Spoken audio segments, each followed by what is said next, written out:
Bueno, para calcular integrais, temos que comezar polas integrais máis sinxelas, que lles chamamos integrais inmediatas. Estas son integrais que temos que saber de memoria para poder calcular integrais máis complexas. De acordo? Empezamos coas potencias de x, vale? Aquí están incluídas as constantes, tendo en conta que x elevado a cero, pois é 1, vale? Vamos a diferenciar a integral de k por x elevado a cero, donde k sería pois calquera número. Temos que buscar unha función, bueno, o k podémoslo sacar fora. Imaginamos que temos aí, bueno, escribimos un explícitamente, non o imaginamos, tertémolo, pero escribímolo aí explícitamente, aínda que a notación usual ou habitual sería esta, non? Entón, temos que ter en conta como que a derivada respecto de x pois é 1.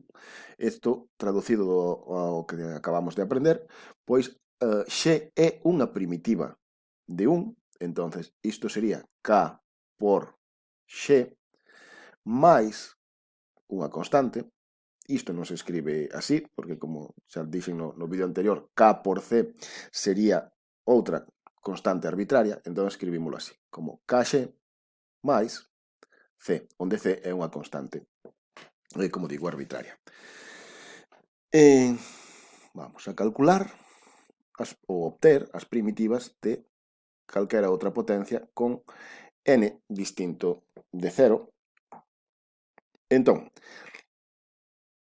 lembramos como se derivaban as potencias. A derivada respecto de x elevado a n, era baixamos o expoñente e multiplicamos pola mesma potencia co expoñente, co expoñente cambiado restándolle 1. O integrar, como facemos? Pois facemos o proceso inverso. En vez de restar 1 ao expoñente, que facemos? Sumámoslle 1. En vez de multiplicar polo expoñente original, o que facemos é dividir polo novo expoñente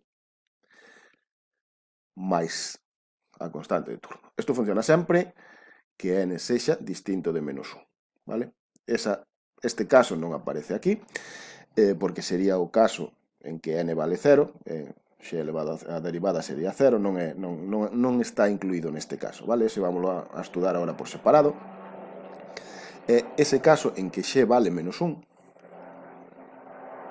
podémoslo escribir ou pensar desta maneira, un partido por x diferencial de x, e este sabemos que función ten como derivada un partido por x, vale? Cal é unha primitiva de un partido por x? Pois sería o logaritmo neperiano de x. Este caso, o logaritmo neperiano de x existe sempre que x sexa positivo, pero aquí x non ten por que ser positivo, podería ser negativo. O que hai que facer é, para evitar esa situación problemática, é incluir ou poñer aí o valor absoluto. Dentro das potencias, aí podríamos pensar, bueno, non especificamos que potencias eran, podíamos pensar que eran potencias de expoñente natural, pero pode ser calquera, pode ser racional, positivo, negativo. Vamos a, por exemplo, calcular estas dúas integrais, vale? A primeira, o que facemos é escribir raíz cúbica de x como x elevado a 1/3, e aplicamos a fórmula que vimos antes. X elevado a 1/3 máis 1, isto vou escribir aquí detalladamente, pero en xeral non fai falta facelo, xa o facemos mentalmente, dividido entre 1/3 máis 1, o novo expoñente, máis unha constante. Ou sexa, x elevado a 4/3 dividido entre 4/3 máis c. Hai que ter en conta, recordo así rapidamente, que 1 entre 4/3 é igual a 3/4, vale? Esta situación vai aparecer varias veces, entón isto escribímolo como 3/4 por x elevado a 4/3 máis c. Podémosla deixar así ou volver a escribir isto en forma de potencia, de raíz. Calquera destas dúas expresións sería perfectamente válida e correcta, de acordo? Neste caso, recordamos que a derivada da raíz cadrada de x, esta aprendíamola explícitamente, era 1 partido por 2 veces a raíz cadrada de x. Vale? Esta función parece o que temos aquí dentro da integral, é exactamente o mesmo, salvo este factor 2, entonces vamos a ver como recuperamos isto. Entón, isto escribímoslo así, como x elevado a menos 1 medio diferencial de x, aplicamos a fórmula que vimos anteriormente, x elevado o novo expoñente é menos 1 medio máis 1, que é 1 medio, dividimos entre o novo expoñente menos 1 medio máis 1, que é 1 medio, e danos 2 por x elevado a 1 medio, máis c, ou escrito de outra maneira, 2 raíz cadrada de x máis c. Vale? Máis integrais, pois temos funcións trigonométricas.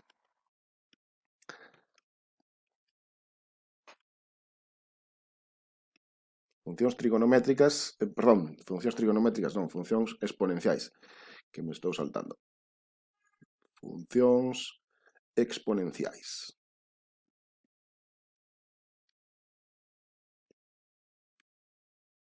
Vamos a calcular ou ver estas dúas integrais. Integral de e elevado a x diferencial de x e a integral de a elevado a x diferencial de x, onde a sería distinto de. E é o único número que verifica esta propiedade derivada de e elevado a x coincide coa propia función. Dito de outra maneira, unha primitiva de e elevado a x é e elevado a x. Entonces, escribimos unha primitiva concreta, e elevado a x, e sumamos unha constante. Para calcular a outra, a derivada respecto de x de a elevado a x é a elevado a x e multiplicamos polo logaritmo neperiano da base. Bueno, recordamos, ainda que non é necesario, a base ten que ser maior que 0 e a distinto de 1. Pois, entón, a primitiva é a elevado a x. Na derivada multiplicamos, pois na primitiva, na integral, dividimos, máis unha constante c. Agora sí, pasamos ás funcións trigonométricas. Funcións trigonométricas.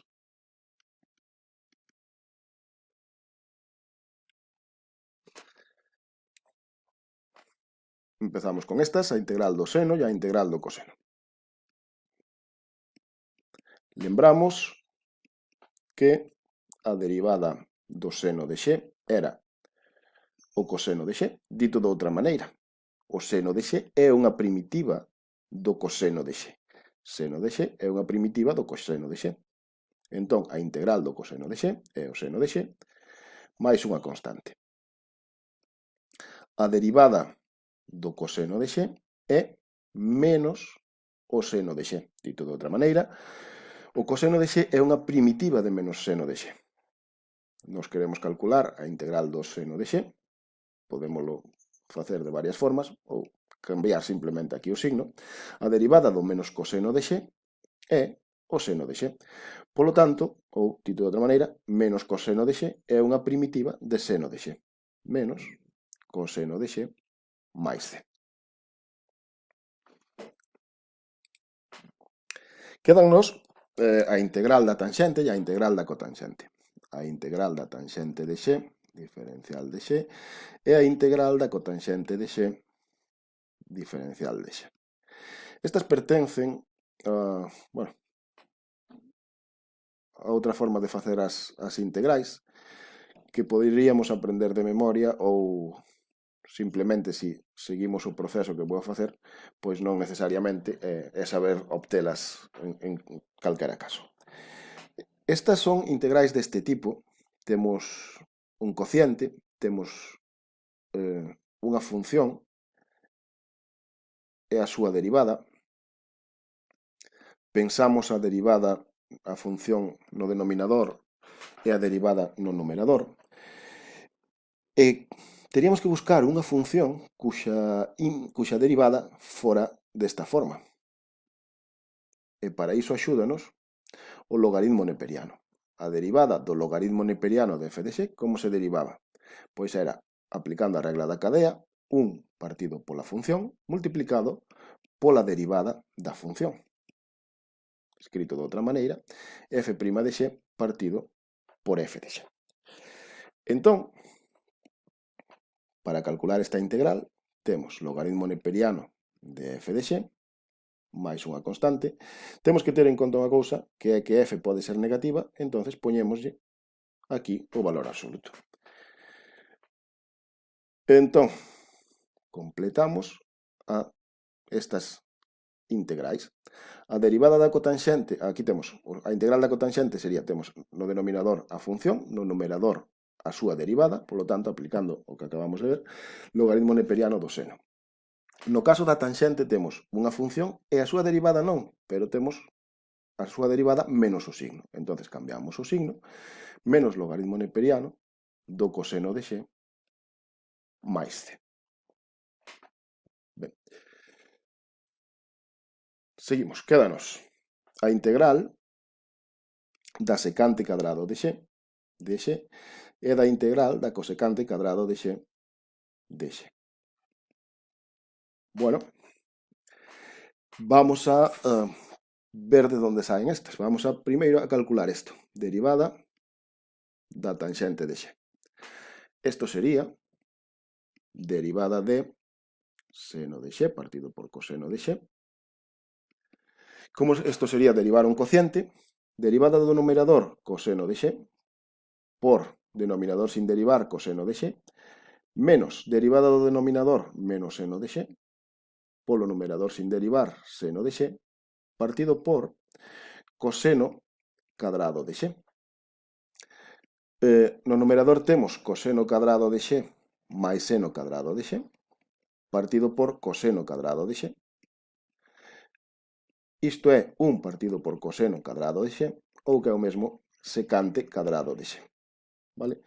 Isto podemos escribir así, integral da secante cadrado, ou a integral de 1 partido por coseno cadrado de x de x, que é o mesmo. Vale? E cal sería a integral? Pois sería a tanxente de x máis unha constante.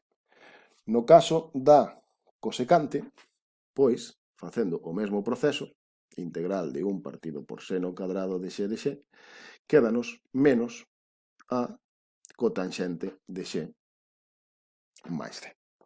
Vale? Xa para rematar, vamos a ver non as integrais de funcións trigonométricas inversas, pero sí as que daban lugar ás, bueno, relacionado coas funcións trigonométricas inversas, pero non as integrais das funcións trigonométricas inversas.